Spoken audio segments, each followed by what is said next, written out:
balance. And so then what they want you to do is stand on one foot. Well, what they do is the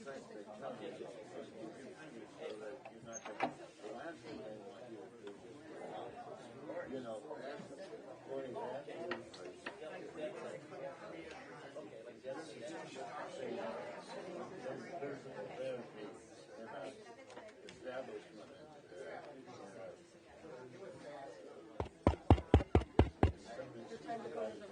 Real quick.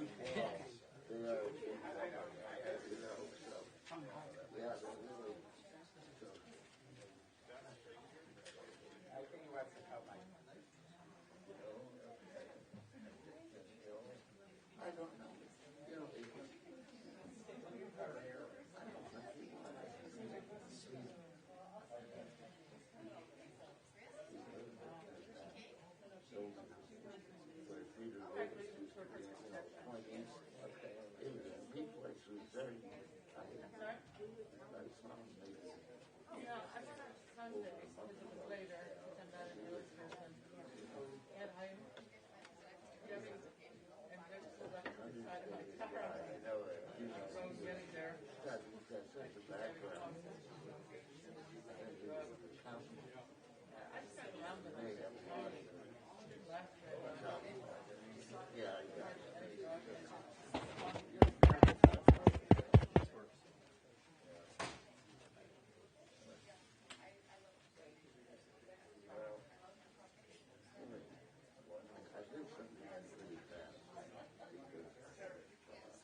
We'll start with a few prayers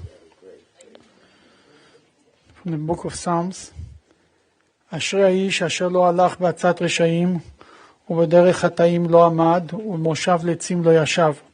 כי בתורת אדוני חפצו, ובתורתו יגע יומם ולילה. והיה כרת שתול על פלגי מים, אשר פריו ייתן בעתו, ועלהו לא ייבול, וכל אשר יעשה יצליח. לא כן הרשעים, כי אם כמוץ אשר תדפנו רוח, על כן לא יקומו רשעים במשפט וחטאים בעדת צדיקים, כי יודע אדוני דרך צדיקים ודרך רשעים תאבד. מזמור לדוד, אדוני מי יגור באוהליך, מי ישכון בהר קודשך, הולך תמים ופועל צדק, ודובר אמת בלבבו. לא רגל על לשונו, לא עשה לרעהו רעה, וחרפה לא נשא על קרבו. נבזה בעיניו נמאס, ותראה אדוני יכבד, נשבע להרע ולא ימיר, כספו לא נתן בנשך, ושוחד על נקי לא לקח, עושה אלה לא ימות לעולם. מזמור לדוד, אדוני רואי לא יחסר, בינו דשא ירביצני, על מי מנוחות ינעלני. נפשי שובב ינחני במעגלי צדק למען שמו, גם כי אלך בגיא המוות לא ירא רע, כי אתה עמדי. שבטך ומשענתך עמי נחמוני, תערוך לפני שולחן נגד צורריי. נשענת בשמן ראשי, כוסי רוויה, אך טוב וחסד ירדפוני כל ימי חיי, ושבתי בבית אדוני לאורך ימים. We call up Ariel, the granddaughter, the only granddaughter, to come to lead us with chapter 23 in the book of Psalms.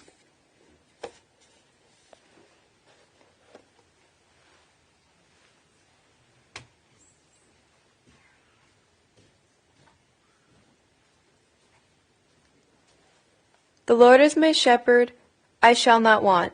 He makes me lie down in green pastures. He leads me beside still waters. He restores my soul. He leads me in paths of righteousness for his name's sake. Even though I walk through the valley of the shadow of death, I fear no evil, for you are with me. Your rod and your staff, they comfort me. You prepare a table before me in the presence of my enemies. You have anointed my head with oil. My cup overflows. Surely goodness and mercy shall follow me all the days of my life, and I shall dwell in the house of the Lord forever.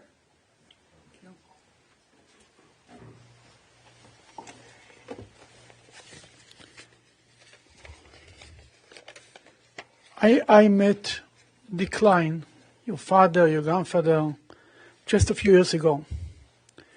To me, he looked a very happy person who had a beautiful life. That he had only great things in his life. Every time when I saw him, he used to smile. He had a smile on his face. He had a compliment to say, a joke about himself. How he's not important, and how he's old, and how he's this. And he gave the impression that his life is great. It's just amazing. Until I was sitting with you yesterday, with the family, with Debbie, Roger, Marlene, and Ariel, and your friend Marsha. And also the Saturday night, we were sitting in the hospital and talking about his life, when he was still fighting for his life. And only then I discovered who is this very special human being. He told me when he was married to your mother, Margie was the love of his life. When she turned 4 years, around this time, she got a neurological disease and she got sick.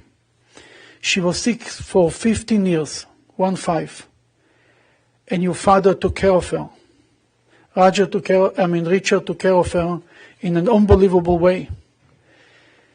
Literally, she was in a lot of pain, and he discovered a neurologist in New York that was able to help her with medication. He used to take her very often to see the doctor, to try to make it better, because she had a lot of sorrows and suffering from this pain. And he did it with so much love. And with so much, he was so excited about her, and always tried to give her more hope, and never for a minute complained about it. He felt it's his biggest honor to take care of his wife.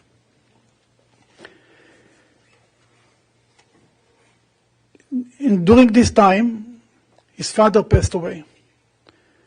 Dick's father passed away, and his mother became sick. And he invited his mother to his house to take care of her too. He was taking care of his sick wife and his 2 children. Well, when she just got sick, Debbie was 14 and Roger was 12, if I remember correct. Busy with his family, and at the same time he's taking care of his mother. His mother was in his house for 5 years. Something like this, maybe even more. At the same time, she passed away before your mother passed away. And he took care of 2 people. He didn't complain, he didn't kvetch about it, he was always optimistic about it, and they were sitting one next to the other a whole day. One was laying in bed, one was sitting on a couch, and he used to feed both of them, prepare food for them, take care of them day and night, all the time. And everybody whoever took care of elderly parents or of a sick person knows this is a full-time job, one person. How much more when it's 2 people? After your mother passed away years later, his brother Milton got sick. Who is there to take care of him? Again, Dick. He invited him to his house. And he took care of him for 5 years, 6 years, 7, whatever it was. And his daughter, Milton's daughter, came from California to take care of her father. Where she joined? The family. She also stayed in the house. This is unbelievable. We talked about that Saturday night, I never heard of such a thing in my life. I never met a person who took care of so many sick people, so many years. You know, your wife is your wife, your mother is your mother, your brother. He never said it's enough. Oh, how many times can I do the same thing? And everyone is going to the doctor, so picking up the medication, and again, and this is not comfortable. No matter what you do is not right. Because a sick person is sick, it's not easy. No matter what, he's never too happy about the situation. And then later, Roger got married. And Marlene got pregnant with Ariel. And she had to lay in bed. She was bleeding, whatever it was there. And they were living in Florida at that time. Dick used to fly from Cleveland to Florida every month for a week. And as she told me, usually people come to visit somebody who is sick. You sit a half hour, then you get tired, then you go out to do it, then you have to eat, then you have to go out, and you come back. He was sitting down by her bed, and he was there for a full week. He didn't move. A whole day and a whole night sitting there and taking care of her. And he came every month for a week. And then by the end, before she gave birth, he just came back to Cleveland. He turned around and he came when he heard she was going to the hospital. He went back to Florida. All of this was while he wasn't a healthy person. He himself suffered from heart attacks. Not one heart attack, not two, not three, 4 times. 4 heart attacks. I was like, this is unbelievable. Now I see when I saw this man, he had such an impression on everyone who met him. You fell in love with him. He was such a nice person. The goodness and kindness shined out of him. It was such a unique human being. You told me that one of his hobbies was to put together trains, to play with trains. And used to sit next to your mother and play with the trains for hours and hours, paint them and put them together. And you still have some trains at home in his apartment. There is still many of these toys in his house. You think about it, his life was like one long train. In this train there were many cars for different people. One for his wife, one for his mother, one for his brother, Milton, one for his daughter-in-law, for every person, for his son, for his daughter. Every person he had one car. But together it was one long train that was traveling for many, many, many years. He had many stations in his life. Like a train stops by different stations. He had different stations, different times, and different things. But this train was now arrived to destiny after 91 years, and I saw it written even the months and the somewhere. 91 years, 3 months and 4 days. How many hours? And he arrived to his destination. Usually when a train arrives to the destination, it's after all the passengers went down, it's an empty train. His train is full, very full.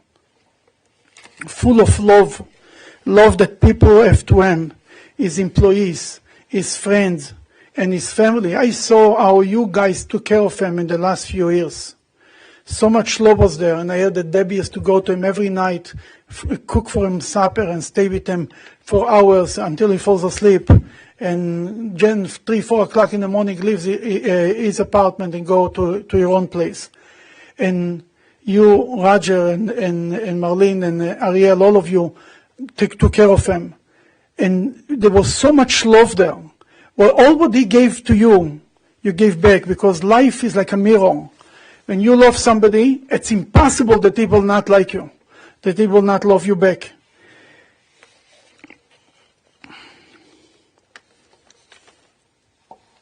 That was his life was one long love story. He loved people in an unbelievable, the most selfless person I ever met, and therefore you returned with so much love to him. May his neshama be a blessing for all of us.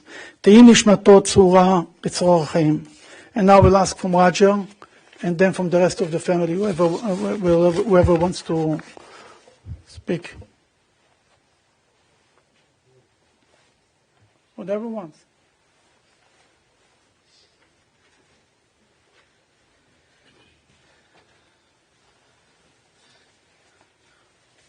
Thank you all for coming.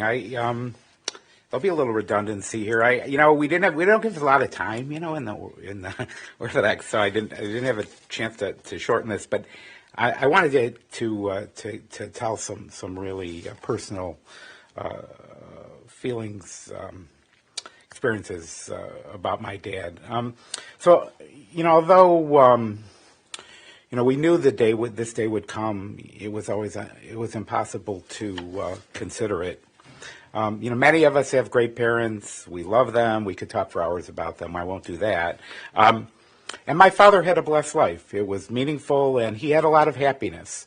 And I'm just going to I'm going to mention a few anecdotes that came to my mind, kind of when I was lying there, and then the aspects of his life that I think made him so special to our family and to others. So I thought I'd tell some stories first about his youth. So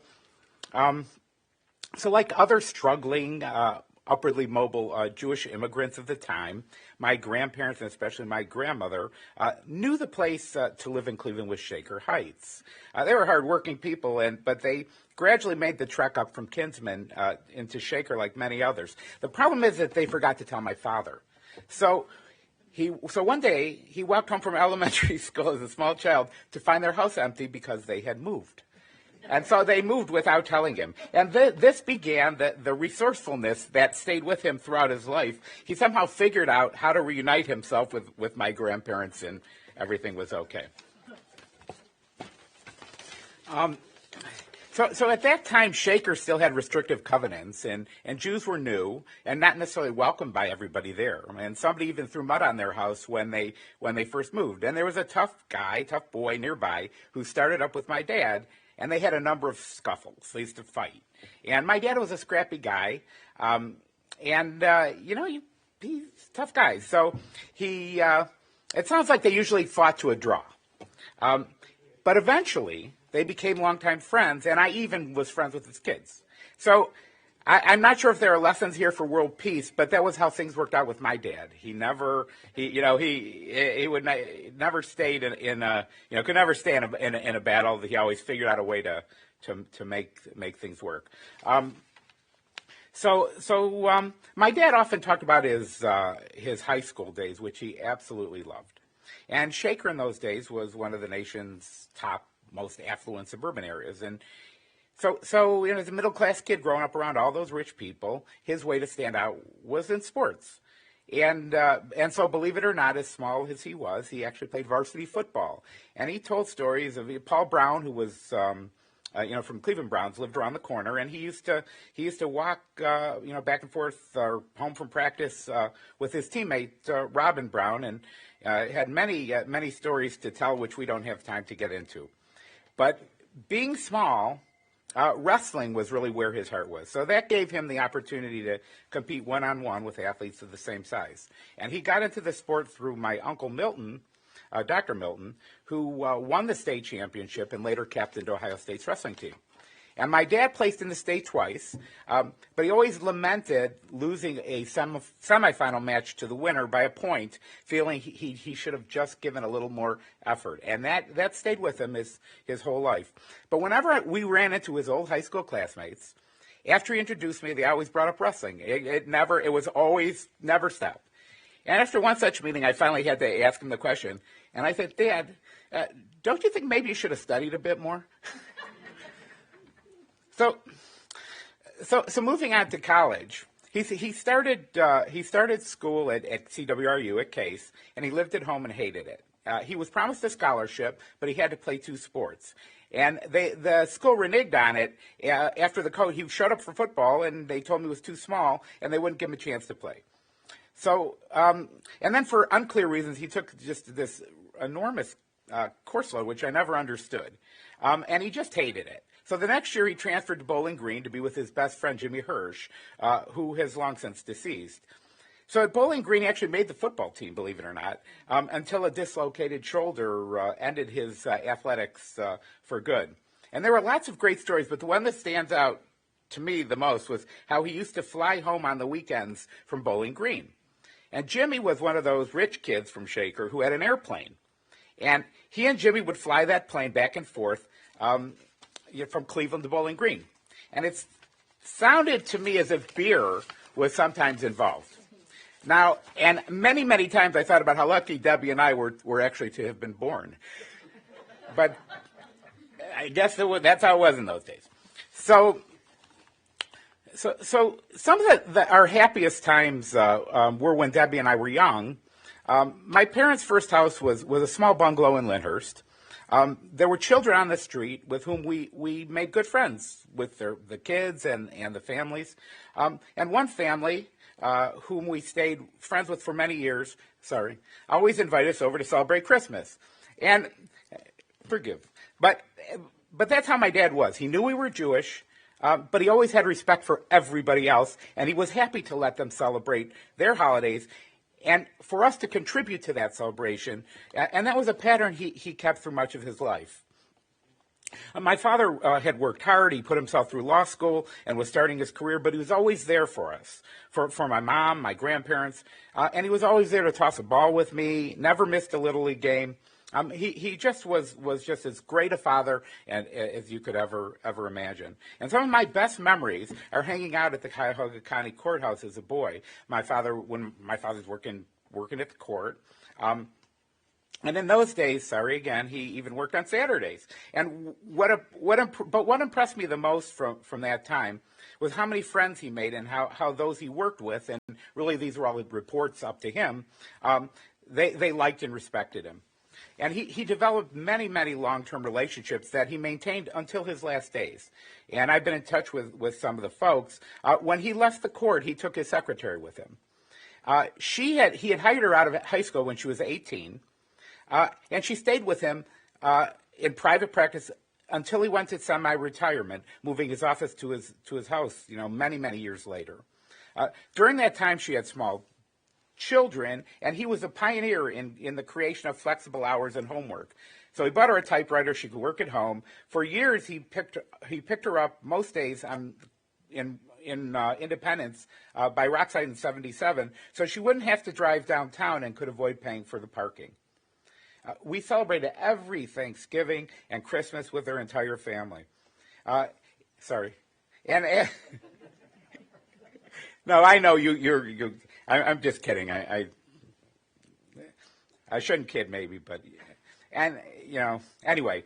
After learning of my dad's death, her son, who thought of my dad as another grandparent, sent me a kind note, and I just want to quote because it shows what kind of person he was. I mean, remember, this is his secretary, but a close family friend and really somebody who meant a lot to him. And he said, and chief among those memories was his presence at our holiday gatherings. He brought such significant joy and generosity to those events. I keenly recall my grandparents, Aunt Dorothy, and Uncle Henry beaming when he walked through the door, always adorned with countless gifts and accoutrements. He was as generous as he was wise, humorous as he was knowledgeable. His laughter ricocheted throughout the house in such a way where it created a vacuum when he wasn't there. It just wasn't a holiday if Dick wasn't there. I thought was a very, very kind note.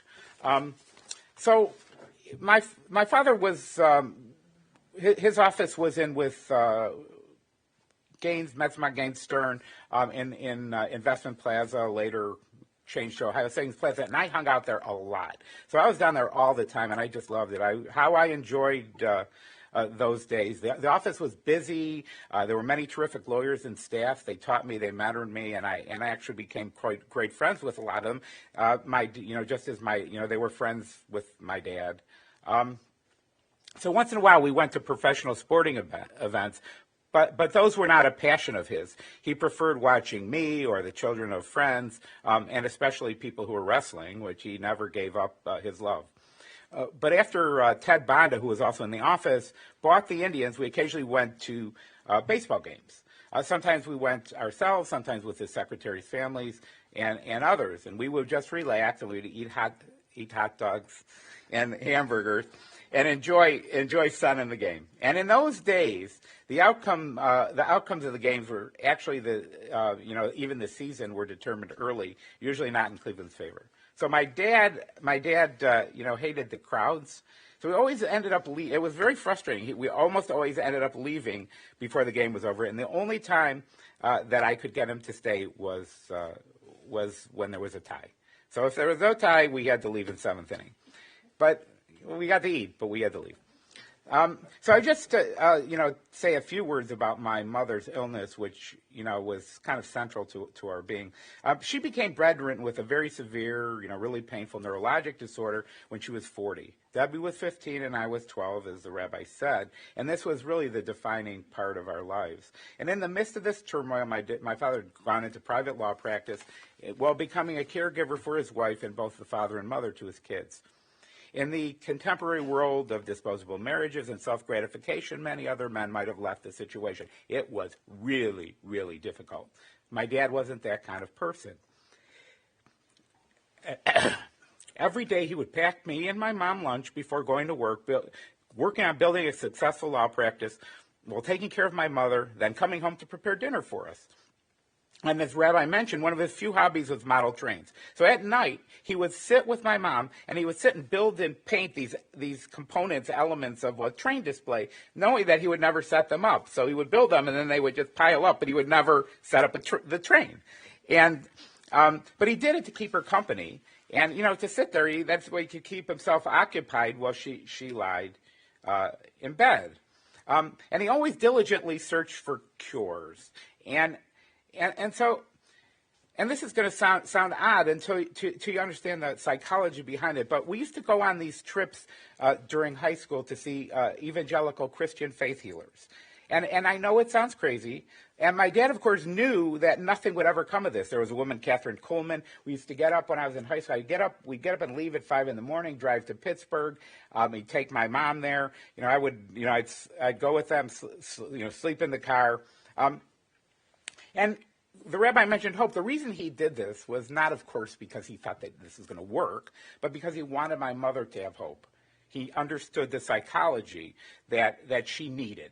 And that was, again, he was kind and special. Some guy, he'd come with a car and put his hands and he'd give the guy $50 or whatever.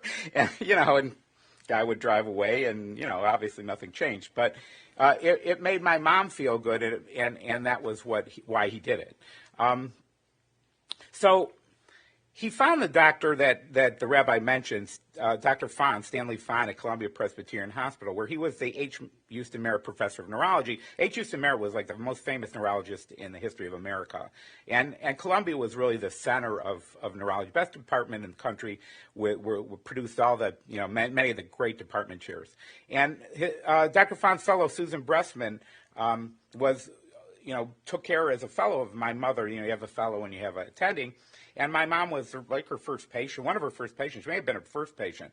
And Susan was a star, and she later played a key role in identifying the causative gene and the mutation that caused my mother's disease.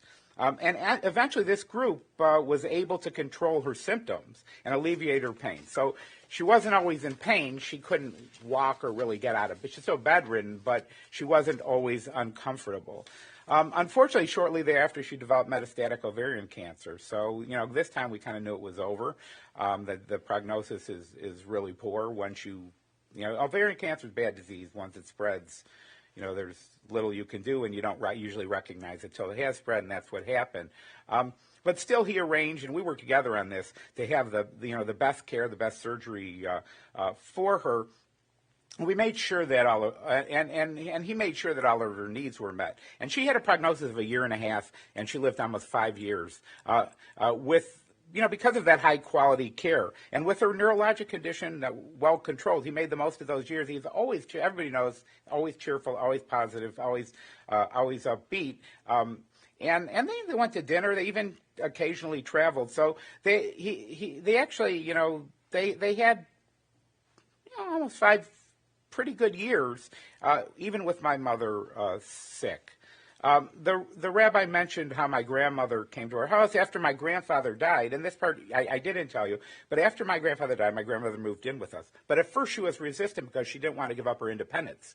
And so my father would bring her over, and then she'd want to leave and go back to her apartment. So he would drive her back and forth. So they maintained this apartment, and he would oblige her because he was being very, very patient. Because he didn't want to upset her, and he thought that it would, she needed time to adjust. And so he would take her back and forth. She'd stay, and then she'd go home, and then she'd drop her off, and then she'd call, "Can you please come pick me up?" And then, he'd come and pick her up. And I was living at home at that time, but I was in college, and help with it a little bit too. But once my grandmother moved in, every day the same routine. He would make lunch for my grandmother and my mother. I didn't eat it anymore. I was kind of a little bit off of my own. But they would sit there all day together, all day in the room, and this continued until my grandmother died at age 90. So my father was, like people, he liked getting out, and he was a very social person. That kind of led him into politics. So he worked in the government, and he always liked being friendly with some of the political folks. And one of my earliest memories was actually him picking up Hubert Humphrey at the airport in the 1968 presidential campaign and driving him to Euclid Beach Park for a rally. My father loved to attend events. And sometimes did, but it was hard for him to do that after my mom got sick. He didn't like to go out anywhere without my mother. So he just didn't like to do it. And so as I grew older, he took me. And this served two purposes. First, he gave me great learning experiences. I met a lot of people. And then second, he was showing the world, everybody else, that he wasn't seeking alternative female companionship. And that was, I think, the most important. He brought me, and my mother never felt like she had anything to worry about, but he brought me, and he could go out, and people knew he wasn't looking around. And he became very close with Harry Jaffe, which some of you may know, the late Judge Jaffe, who was really a master politician. Judge Jaffe knew everybody, and he was loved by everybody. And Harry got us involved in the local Republican Party. And so we frequently went to political events with Harry, lots of Republican, but also Democrats too, especially for the judiciary, which are nonpartisan elections. And county is a little different in those days. Now it's changed somewhat in terms of makeup. But my dad became good friends with many of the county judges, both parties, so some of whom became clients of his. So he represented a lot of the judges in town, in tax work and that kind of thing. And so we were always included. Harry had regular dinners and other social events, and we went to these. They would have these lucky 7 birthday parties every year. One of 7 like local luminaries, Ralph Locher, some of these other people they all had birthdays in July, and they would throw a huge party at Lander Haven called Lucky 7 Party. Each year, and we really enjoyed going to those events. Just a few words about his brother, Milton. So he always admired Milton, his older brother. He's a family star. He was a wrestling champion. He was captain of the Ohio State team, as I said. He was a doctor, which, for Jews, that was like, the pinnacle. He was also tall. I mean, he was actually, I think, about 5'9". So for our family, that was like amazing. So my mother told me on my dad's first date with her, like all he did, the only thing he talked about was Milton. He says, like, why she married this guy, I don't know, but all he talked about was his brother, and he maintained that love throughout his life. And so when my uncle grew old, following complications, he had a major surgical procedure. He got very sick, and I haven't checked Guinness Book of World Records, but I will tell you he was on a ventilator for a year, and and then recovered. So I've never heard of it, but he actually was on for a year and recovered. My Aunt Jane, she brought him back to life. She kept him alive, and but then she died. So that's when my father we were living on Jackson at the time, and Debbie was also there, and he had some extra room, so he invited Milt to come and live with him. Milt moved in, and my great cousin, wonderful cousin Heidi, who unfortunately isn't here today but will be coming in later, and was as dedicated a daughter as I've ever seen, also stayed with my father, taking care of her dad, and my dad too. She helped my dad too. And this went on for several years, and I have no doubt this was responsible for prolonging her father's life, Milt's life. And although Debbie left the house and Marlene and I were on our own, my father refused to move, and he had a pretty large house, but he refused to move because he wanted to make sure Milt was able to live as he wanted to and was well taken care of. So I'm closing here, so just a little bit more, but so recently he had a poor, this fall, not long ago, he had a cardiac echo and he had a poor result and he was not feeling well. And he was upset, and I think he recognized that he didn't have much time left. So he came up with this idea of going on a cruise. He loved cruises, and he'd been on cruises with my mother, and he loved cruises, and he said he wanted to go on a cruise. And I was kind of dubious, and I said, well, I wasn't sure it was the best idea, or if he could even do it. But he really wanted to go.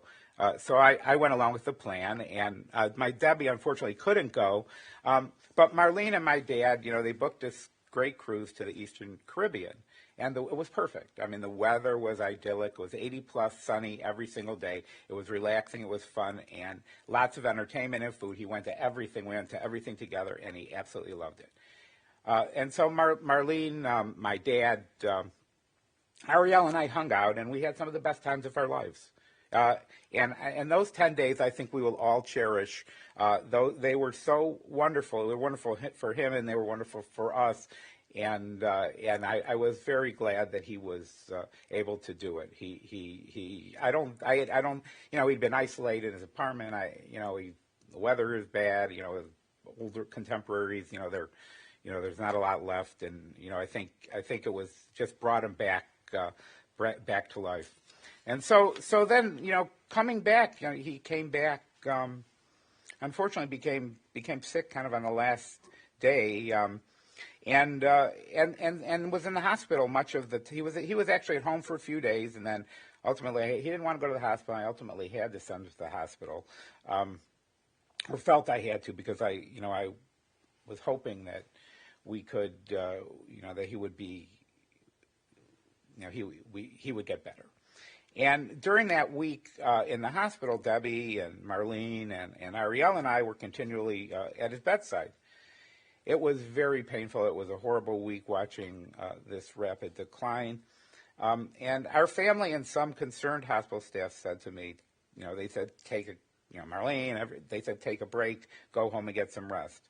And, we did do that, and we switched off. But on the last night, and they were kind of pushing me to leave, and I said, no, I knew the end was close, and I was exhausted, but I said, he never left me, and I'm not leaving him.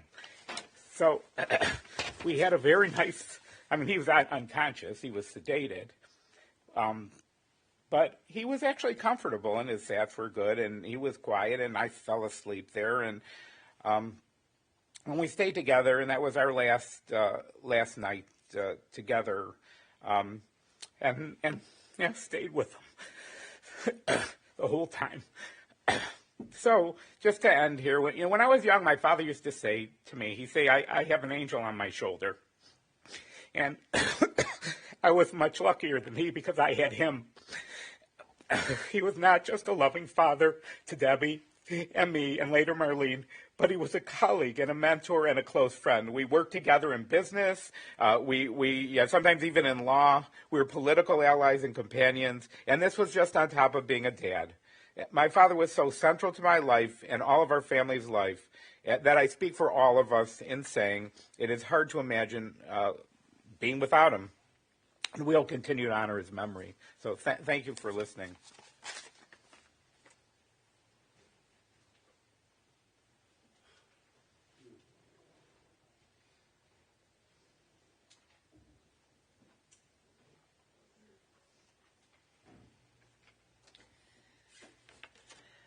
Mine will definitely not be as long as my husband's, but we'll get to the point. Throughout the many years, my father-in-law was always there for me. He never missed a holiday or a birthday. He had dinner with us 2 to 3 times a week or more, and always celebrated Shabbat with us. Like the rabbi said, while I was pregnant, I was bedridden for 7 months in Tampa. He would fly in every month and sit with me for a week. When Aria was born and in the NICU, he was there. Papa flew to Tampa for her baby naming. He celebrated every birthday and every grandparents' day. My mother was actually terribly sick, and Dad helped me place her in a special facility in Millersburg, Ohio. Previously, he had clients there, so he picked up the phone, talked to the CEO, drove me there, and had my mom placed in this wonderful facility on a horse farm. When Roger was in medical training, we lived in many states. Papa would help me move across country by driving the moving trucks while I drove behind. We used walkie-talkies to communicate. Once driving from Connecticut to Minnesota, which is a long drive, I was so tired. He pulled into a truck stop. He poured me a big gulp soda and said, "We only have 3 more hours." After drinking the big gulp, I was definitely awake, but it took 5 hours because I kept having to use the restroom for the remainder of the drive. We did our taxes together for 25 years, including a few audits. Papa owned a company on the west side. He called me and said, "I need you to go to NASTEC with me today and help me with my audit. Dress warm, wear a coat, gloves, and long underwear." I said, "Where are we going, outside?" Papa responded, "I turned off the heat in the offices so the auditor would leave sooner." We were there for hours. Our fingers were numb under our gloves and our noses were running. Ultimately, she left. Frequently, Papa vacationed with us, from road trips to Florida vacations to our recent 10-day cruise in the Caribbean. We had a lot of fun. They were wonderful memories. Our relationship was analogous to a 3-legged stool. The legs consisted of my husband, my father-in-law, and myself. Every leg contributed to the stability of the seat. Papa and I had an understanding. We could meet for an appointment for a doctor visit or a meeting, and on that day, we would show up at the original time. We never had to reconfirm.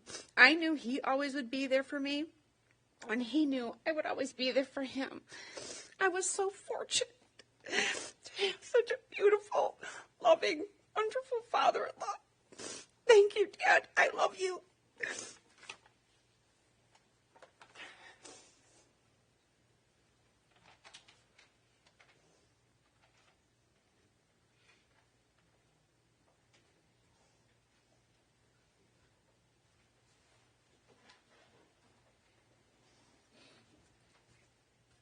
So, hi. Mine's even shorter. So, I guess I just wanted to say that I'm really grateful for the opportunities that I had to spend with him. And, he was always there for everything. Like, he was there for every event. He was there for every birthday, every holiday, my bat mitzvah, almost every concert that I ever had. He was always there for me. He saw my recitals. He was always there for everything. And so when I was younger, my parents attempted to recruit him to babysit me, so he really liked to spend time with me, and so my parents offered for him to babysit me, and so he was delighted, and so they recruited 2 people. They recruited my great uncle, and they recruited my grandpa to babysit me, and so ultimately my parents went out to dinner, and they had a nice night, and when they came home, both of them were sleeping with their mouths open on the sofa, and I greeted my parents at the door and I said hi, and I kind of told them that I was babysitting, my babysitters. So they were a little they had some feelings about that, but ultimately it worked out. And so this happened again. So essentially, I guess so he was given another opportunity to babysit me, and when he decided to babysit me, so he kind of hinted that I probably shouldn't tell my parents this, but he took me to McDonald's, and so he went to go meet one of his longtime friends for dinner, and so he kind of gave me just a double hamburger and told me to enjoy myself, and so yeah, we had a lot of fun memories that we spent together. On the cruise ship, we spent a lot of time eating. And, I got him some ice cream when he wanted ice cream, and we made sure that he got food at the buffet. And so he really, he kind of enjoyed himself. He sat in the sun, he really relaxed on that vacation. And there are so many happy memories that I really couldn't list them all here. But, he was literally with everything. Like, even with my school events, he would even show up for every single grandparent and special friends day. It was really special. And I'm really glad that I had the opportunity to spend celebrate all those beautiful moments with him. So thank you.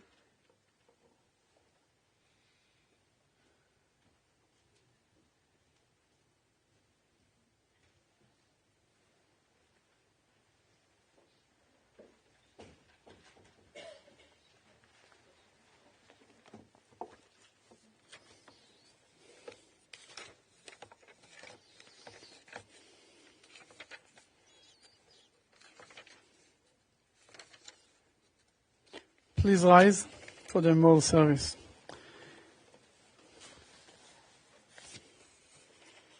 אל מלא רחמים, שוכן במרומים, אמצעי מנוחה נכונה על כנפי השכינה, מעלות קדושים וטהורים כזוהר כי המזהירים את נשמת ירשלי ביודל בן אברהם שהלך לעולמו, בעבור שאנחנו מתפללים בעד הזכרת נשמתו בגן עדן תהי מנוחתו.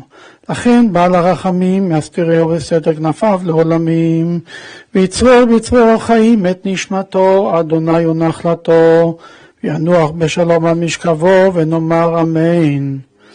God, full of compassion, who dwells on high, grant proper repose under the sheltering wings of your presence in the lofty levels and of the holy and pure, who shines as the brightness of the firmament into the soul of Irshli Budel Ben Avram, who has gone to his world, and for his memory we pray.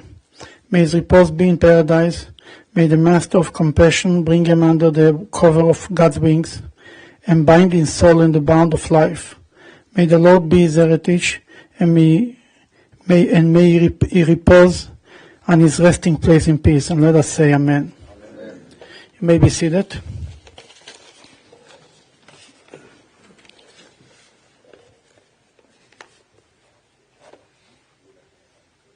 If any of you are here who are acting as pallbearers, you kindly step forward at this time.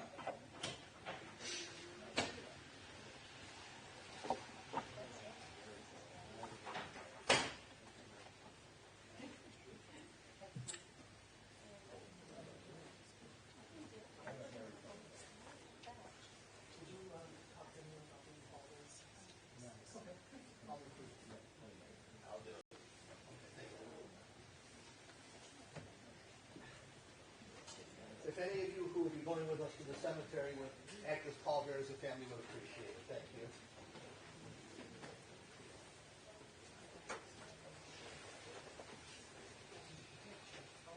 Yeah, you want your coat. 100% you want your coat. Thank you. Just a moment, I'm going to have you walk up the aisle with Mr. Seagull, and he's going to line you up, and we'll bring the casket to you.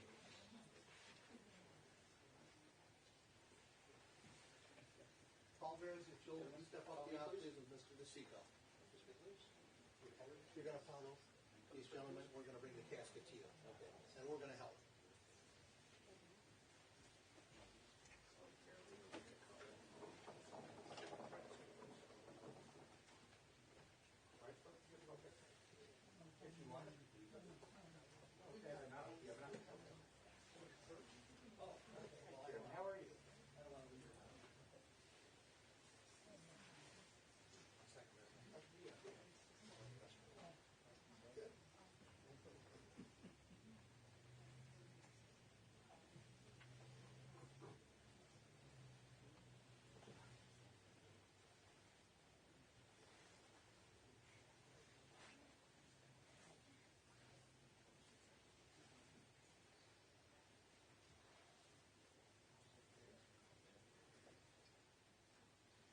In just a moment, I'll have everyone rise.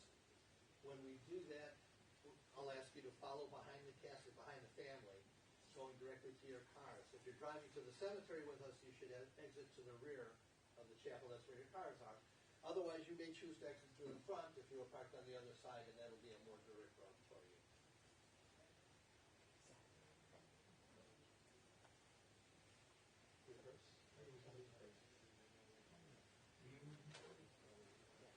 All right, if everyone would rise, please, remain in place.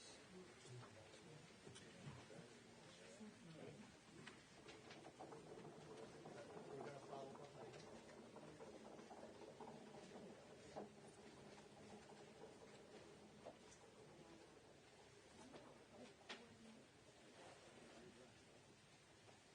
All right, friends, I'll ask you to follow behind whichever direction, and you may exit to your cars at this time. Thank you. All right. You take care, okay?